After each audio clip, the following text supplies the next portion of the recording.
Hello, thank you for coming to my channel. This is Rick's Garage, and today we're going to start a brand new series of videos. This is going to be from iXO Collections, and it's on the 1/8 scale die-cast model of the Willys Jeep. Now this is a complement to the 1/16 scale that I just completed. If you haven't seen that video, I'll put a link in the descriptions below. But this is a complete kit.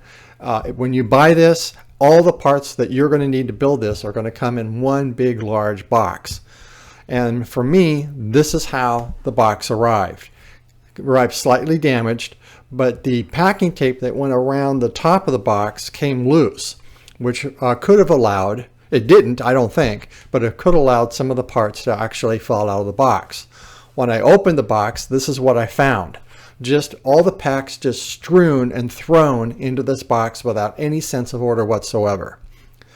And this was very, very frustrating. I had to take all these packs out, put them in some sort of an order, and then I had to also get all the individual parts that fell out of their packs. I had to put them to a side, and then I had to figure out what parts went with what pack. And that was really frustrating. I used the instructions in order to help me out. What I thought was going to happen was when you go to their website, this is where you download all the instructions. You download it as a PDF, and there's 20 separate instructions. And each instruction has a certain number of stages. So for example, pack 1 or instruction number 1 has stages 1 through 5. The second one has stages 6 through 10, and so on and so forth. And the total number of instructions that you have is 20. So what I thought was going to happen was I was going to get 20 individual boxes inside a large container box. And inside those individual boxes would be the stages for that particular set of instructions. So that when you needed to go on to your next instruction, you pick up, let's say, box number or pack number 10, and in pack number 10 you have 5 stages to build, and those stages are right there in that box, and you're off and running. And that's not what I have. Every time I want to do another stage of this build, I'm going to have to go in there and find all those stages that are going to go in, that are going to match with those instructions. It was really discerning. I sent an email to iXO. They have not replied back yet, but if this is the way that they send their full kits out, I'm going to take a second look at or consider whether or not I'm going to want to do another full kit. I wanted to do the Nissan GTR, and at this point I'm thinking of not even buying it if this is the way that they're going to send out their kits. So anyway, enough with that. Hopefully as we build this, I don't have any problems. I've got all the parts that I need. I've got all the screws that I need, and we'll just have to take it one step at a time. And if there's anything missing or broken, I'm just going to have to reach out to iXO and have them send me whatever it is that I'm missing. Okay, so let's get on with this build. Let me talk a little bit about the Willys Jeep. The Willys MB was a highly successful off-road light military utility Jeep or truck that was used during World War II. About 600,000 were built to a single standard design for the United States and the Allied forces from 1941 until 1945. The 1/4 ton Jeep became the primary light-wheeled multi-role vehicle of the United States military and its allies, with President Eisenhower calling it one of the 3 decisive weapons the U.S. had during World War II. Jeeps constituted a quarter of the total military support for motor vehicles that the U.S. produced during the war, and almost 2/3 of the 988,000 light 4-wheel drive vehicles produced. In many respects, the Jeep became the ionic vehicle of World War II, with an almost mythical reputation of toughness, durability, and versatility. Not only did it become the workhorse of the American military, literally replacing the use of horses, which was heavily used during World War I, but also motorcycles and sidecars in every role, from messaging and cavalry units to supply trains. But improvised field modifications also made the Jeep capable of just about any other function soldiers could think of. Moreover, military Jeeps were adopted by countries all over the world, and to this day, so much that they have become the most widely used and recognizable military vehicle in history.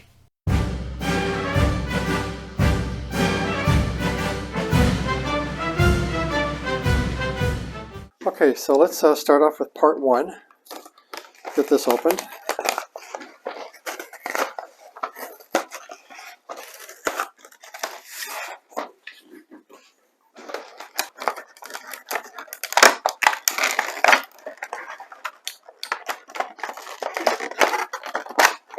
You want to make sure that when you're opening these up that you don't want to have any of these smaller parts pop out.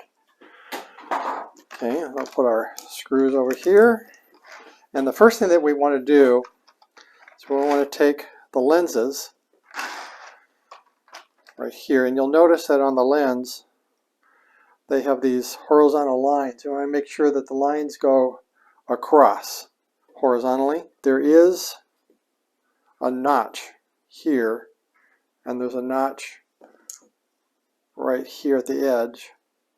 And you want to line that notch up just like that to put the lens in. And get that in there just like that. Okay, so that's one. And we'll get the other one in too. I'll line that notch up just like we did before. There's a little notch there, and there's a kind of a notch right there. Push to fit. All right, next you want to take this piece here and this piece. These are plastic. Now these do have it pre-stamped. This one here is an R for the right, and this one here has an L for the left. You want to, the lights in themselves don't matter, but you want to take the light here, and there is a D-shaped hole here, and there's a D-shaped hole here, and you want to line that up like this, and then we secure that in with an AP screw. Okay, now if the letter ends in P, it goes into plastic, and if the screw ends in an M, it means it's going into metal. So these are going into plastic, and that's how your light should be. I already got the other one done, and that's how they should look when they're installed. Okay, so we'll put those aside, and we go on to the next one. Okay, now for step number C, you have this part here, and then you have your clear part. I don't know if you can see that. And then this also has a protrusion. There's a protrusion right here. I don't know if you can see it or not, but there's a protrusion that goes up. So you want that protrusion on the clear part to go through the slot that's on this right here. And there's a locating lug that you slip in just like that. I don't know if you can see this, but that's the clear part in. And then you take this part here, the housing. There is a lug here that's going to go into the hole here. And you put that right through there like so. It's a push to fit. And then you get your light on. And that's how that should look when it's all done. Okay, now repeat the process on the other one. So we take this part here. We have our clear part. And then we have the lens cover. So you take your lens cover and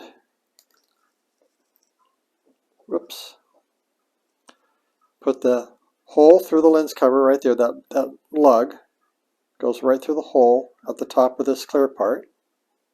If I can get it in there.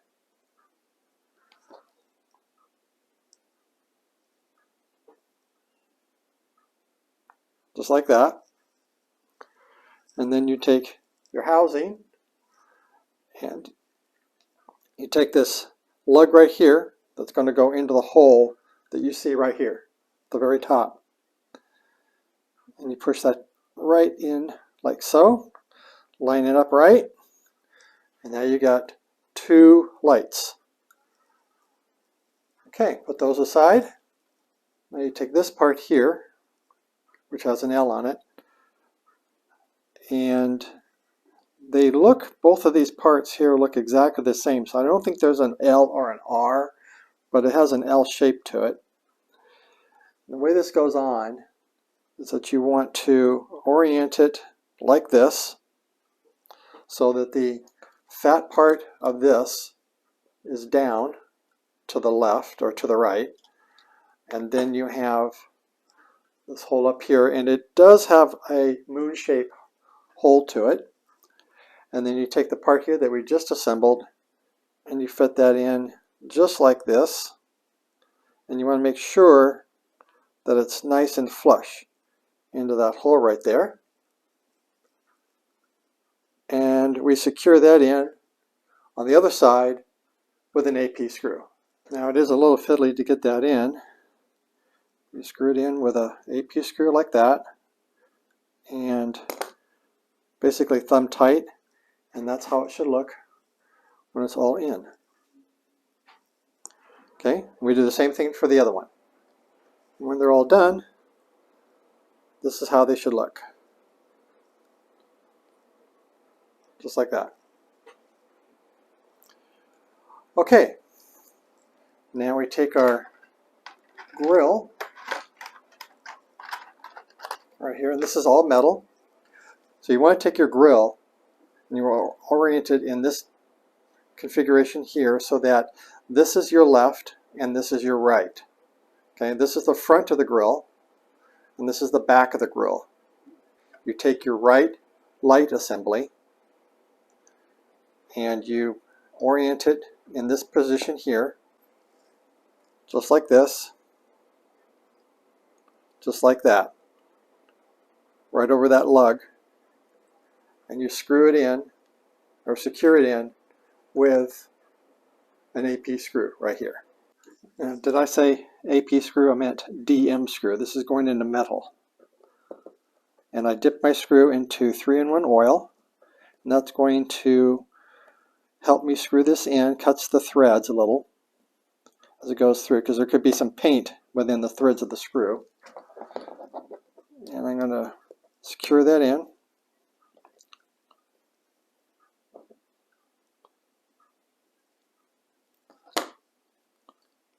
Just like that. Okay, so now that's in. Then we take our light here that we just did. This is the blackout light that we assembled. And we put it right, there's a hole here. And it's going to go over that screw hole right there. Put that in just like that. And that's also going to go in with a DM screw. Take our screw, dip it in with a little bit of 3-in-1 oil. I think any type of oil will work. I just happen to use 3-in-1 oil. It's a lot cheaper. You can get it almost anywhere. It's plentiful. Okay. So now that's in. So now we have 2 lights that are in. Okay. Now let's do the same thing on the other side. Okay, there our lights are in. Now if your blackout lights, which are the small lights down here, if they're not centered through that hole, then you've got them reversed. They are directional, so you're going to make sure that you get these in the right spot. If they don't center it in, then you got them on the wrong side. These are definitely directional, but they do have letters left and right stamped on them, so you'll be able to get those in straight away without any problems. But that's how your grill should look at this point. And we'll move on to the next step, which is to attach the lock, which I think what this is, right down here at the very bottom. We'll get that in there right there. There's a lug or a hole right there, screw hole, and that goes in just like that. And we secure that in with a DM screw. Okay, and that's the end of stage 1. There's that part right there in. And that's how it should look on the back. And that's how it should look on the front. And that's all there is to stage 1. And now we go on to stage 2.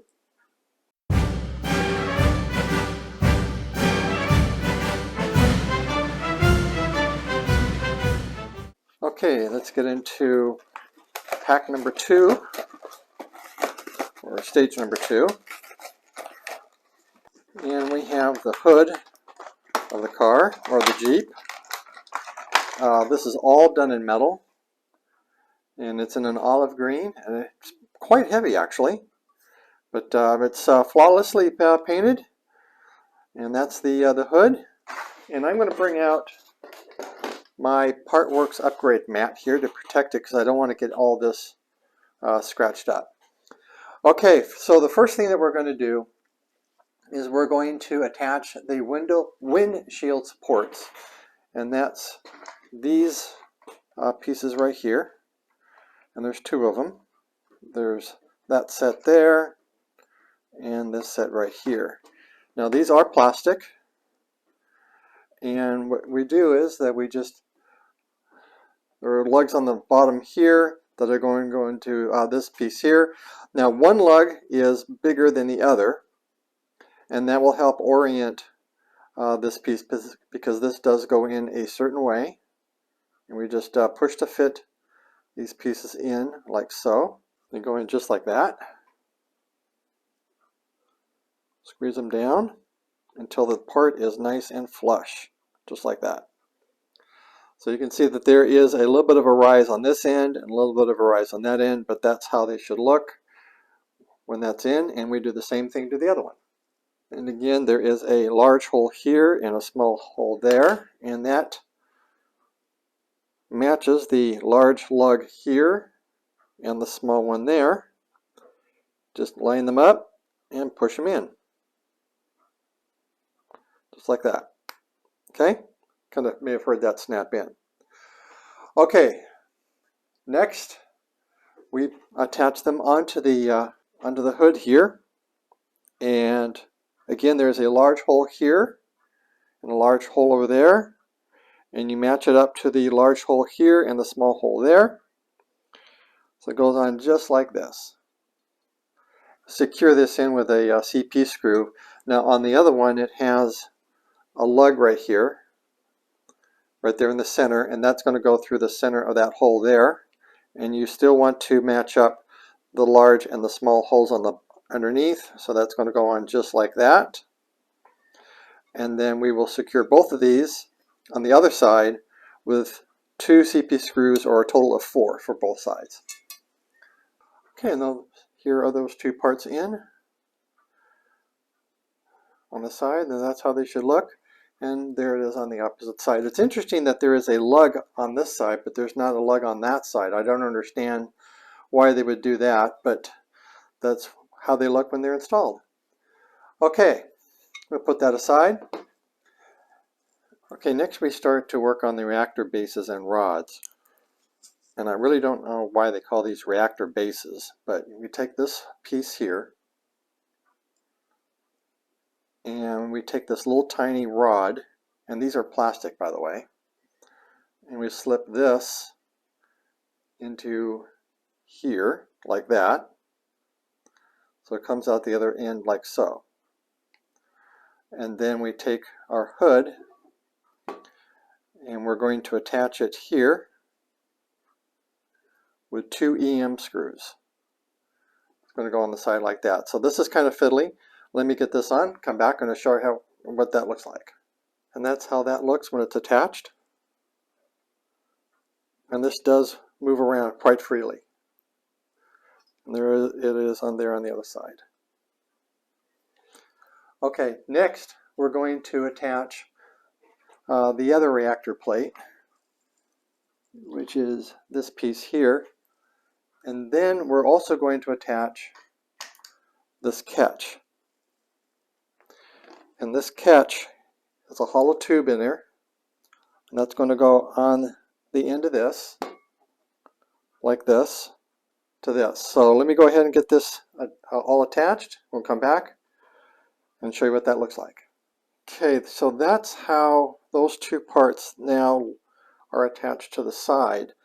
And this catch right here is going to go through or onto or slip onto this post here, and it's supposed to rest on there like that. But it's very, very loose. I'm going to probably end up gluing that in because I can see that falling off. If I move this around, that's going to fall right off. See? So I'm going to probably take a little bit of glue right there on the edge, right about in through here, and glue that piece right in. Okay, so I'm going to take just a tab of glue right here, and then attach this part here onto the post here, slide it on, and then rest it right into that little slot. Okay, so that's how I've got that.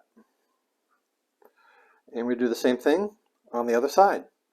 One thing I want to point out is that this open end here, you want it to face in this direction here.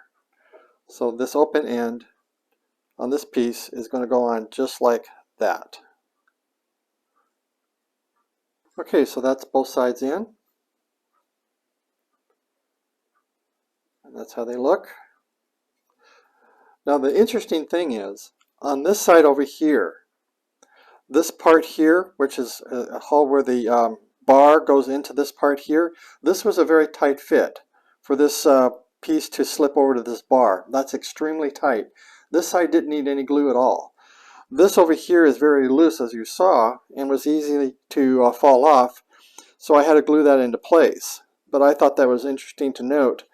Perhaps this piece over here is defective because it's supposed to, I'm going to guess, because it's such a tight fit, that it's supposed to just press in there and hold in by friction. But mine didn't do that on this side. So I ended up having to glue this piece right down here, right into that area right there. Okay, so that's step 2. On to step number 3.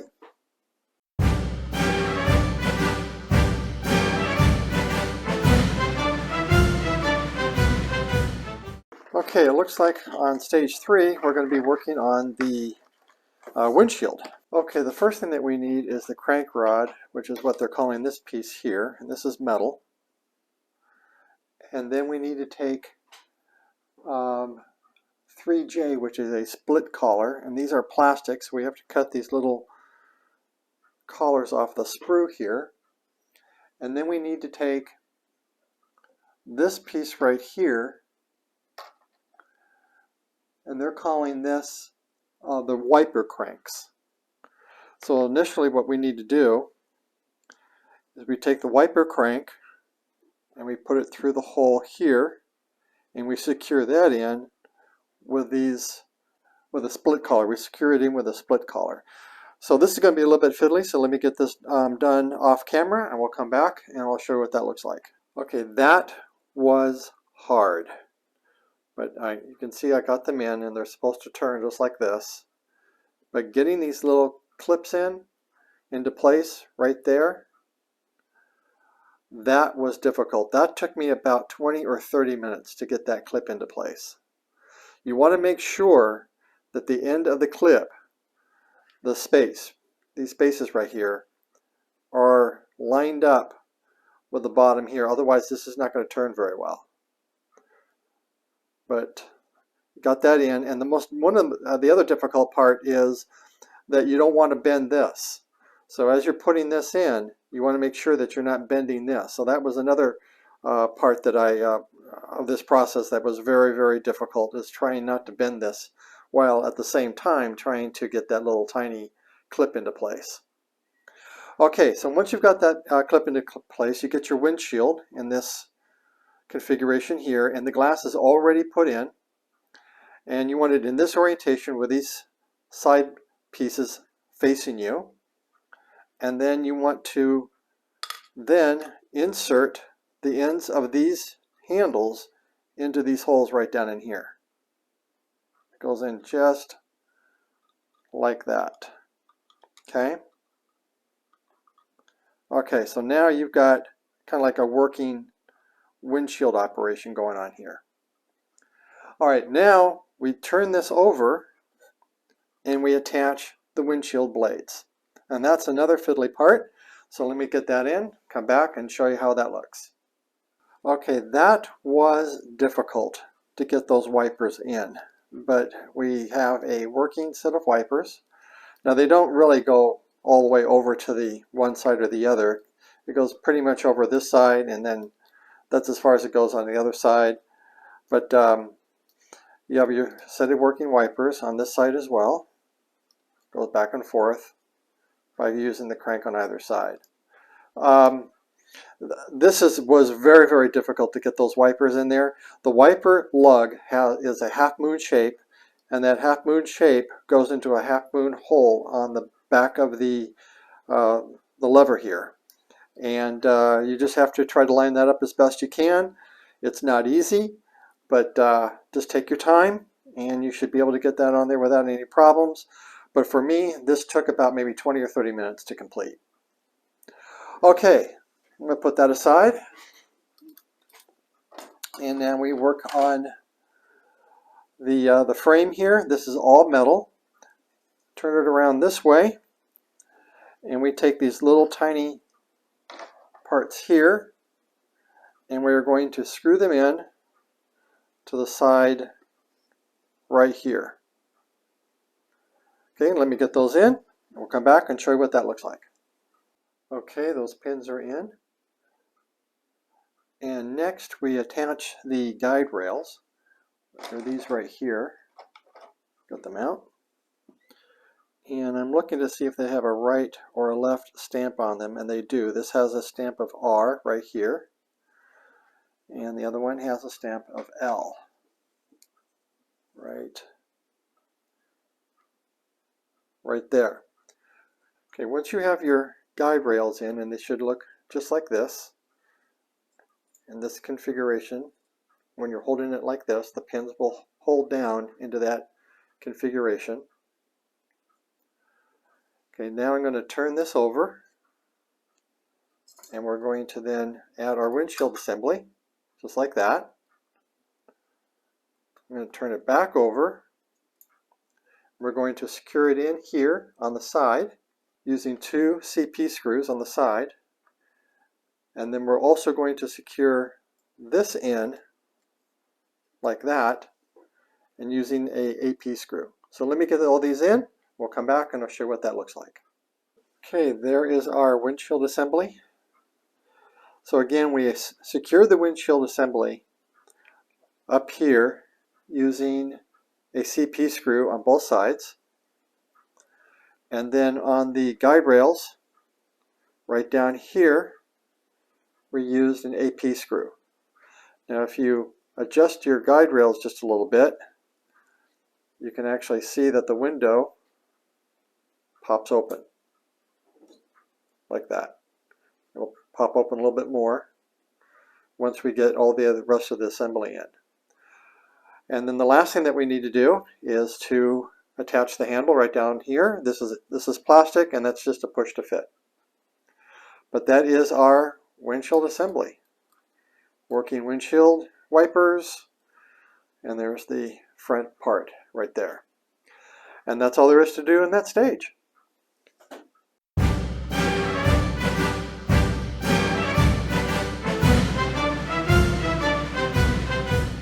Okay, on pack 4 we start our first wheel, and this is one of the packs that burst open inside that big large box that I showed at the beginning of the video. I had to go through the entire box. I had to find all these parts, and then I had to figure out which pack that these actually went in. I used the instructions to do that, but this is one of the packs that actually burst open.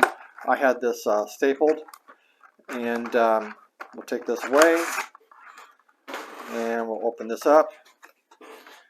And the first thing that we're going to need is our wheel here, or a tire. And this is very hard plastic.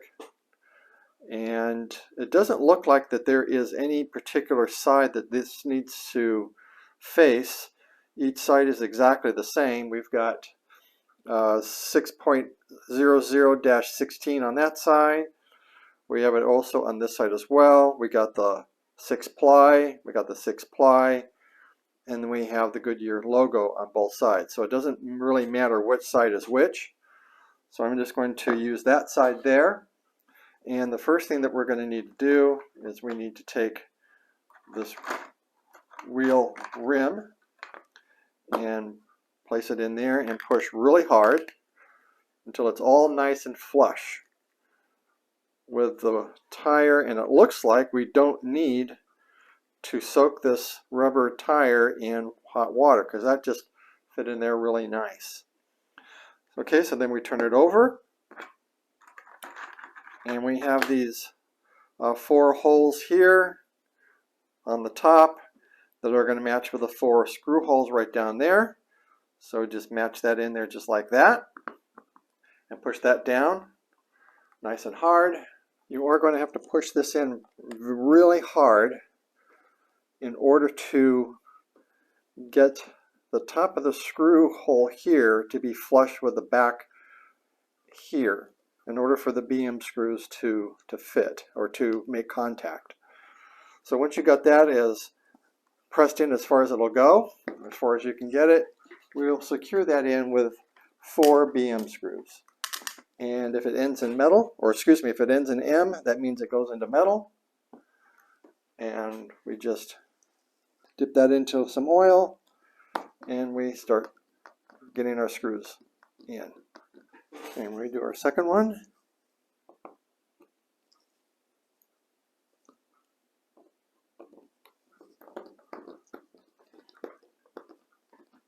And I am pressing hard down in there in order to get that screw to bite. Okay, we do our third one. And our last screw is going in. Okay, so that rim is now in. So it is on the other side. Okay, next we take our drum, our brake drum, and we have the wheel on this way around. We then place our brake drum with the rim up,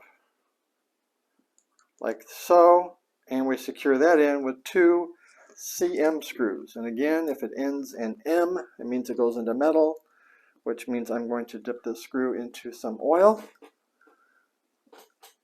and screw these in.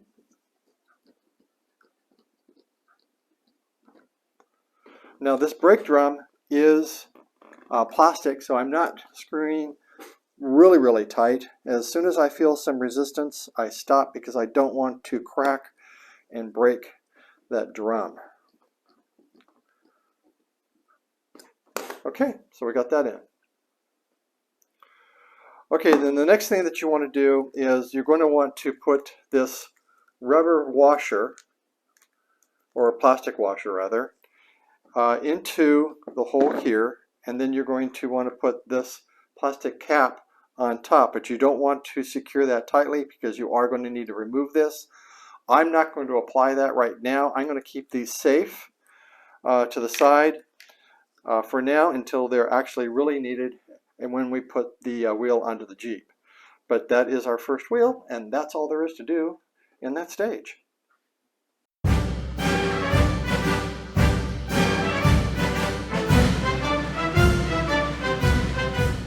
Okay, on stage number 5, we start working on the engine, and this is another pack that exploded inside that large box. I had to hunt around for all the parts. The screws that went with this, I have them in a safe place, but I had to go through the entire pack, find all these parts, and then match them up to the right stage that they go in. That was a lot of fun. So we'll discard that,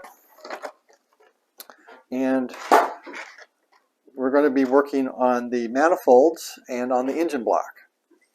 So we're going to take our left and our right. And the way that you can know which is left and which is right is just looking at the pictures. This is the left manifold, and this is the right manifold. And we're going to start with the left manifold right here.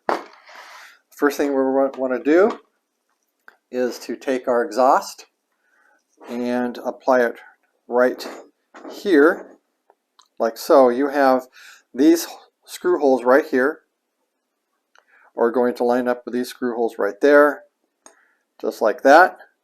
And we're going to secure that in with 3 BM screws. Did I say BM? I meant DM. D as in dog. So we'll go ahead and get this screw in right here. Our second one right there. And our third one.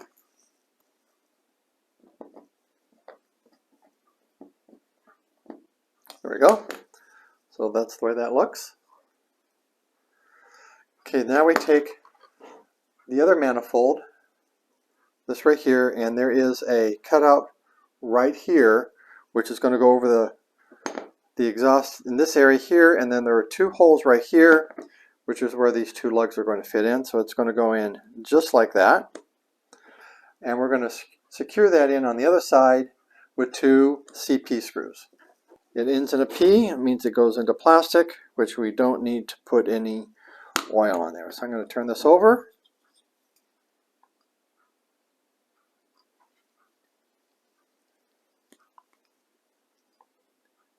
Make sure they're nice and tight, but not too tight because you don't want to strip those threads because they are going into plastic, but that's how that looks when it's all in. Okay, next we want to take this part here, and they're calling this the distributor base. The distributor base goes on the left, or the right, I'm sorry, the right engine block, and it goes into this little space right here, and it goes just like that, and we will secure that on the other side with 2 CP screws. Okay, I got the first one in just to hold it in place. Now I'm tightening the screws up. How to do this off camera because that was really fiddly to get that piece in, but just take your time and you should have no problems getting that in there. Okay, next we're going to now match the left and the right sides of the engine block together. There are 2 screw lugs here and 2 screw holes here, and we're going to just mirror them up just like that.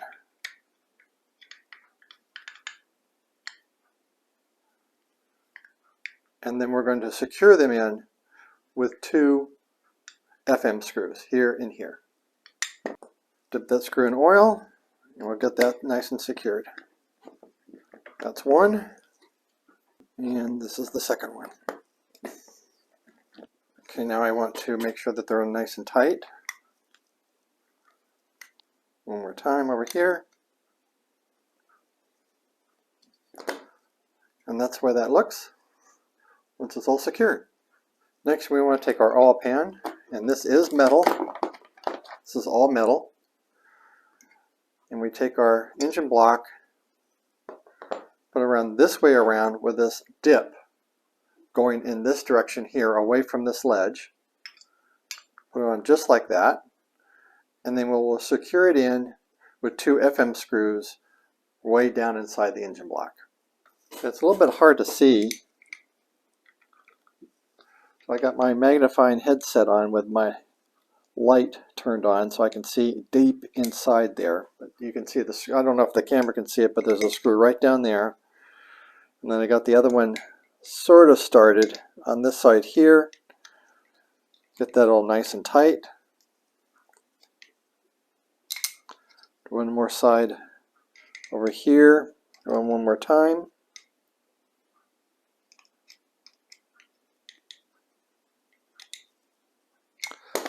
And we now have our oil pan. Okay, and that's all there is to do in that stage, and that completes pack 1. Okay, so let's review what we've done in pack 1. We did the grill and the lights, looking like that. We then worked on the hood and did the details on the hood, looking like that. We also worked on the windshield and the wipers, looking like that, and the wipers working. We worked on our first tire, looking just like that, and we started working on the engine, looking just like that. And that concludes pack 1, stages 1 to 5 of the iXO Collections Willys Jeep. Now, I've put a link in the descriptions and a QR code on the screen that will take you over to the iXO Collections website if you want to get this for yourself. I really hope you liked this video, and if you did, please give me a thumbs up, as this does help the channel. And if you haven't already subscribed, please remember to hit that subscribe button and the bell icon, as that not only helps the channel, but will notify you of new videos posted. Other than that, always have fun in your garage, your workshop, or wherever it is that you build your models. And until next time, thanks for watching.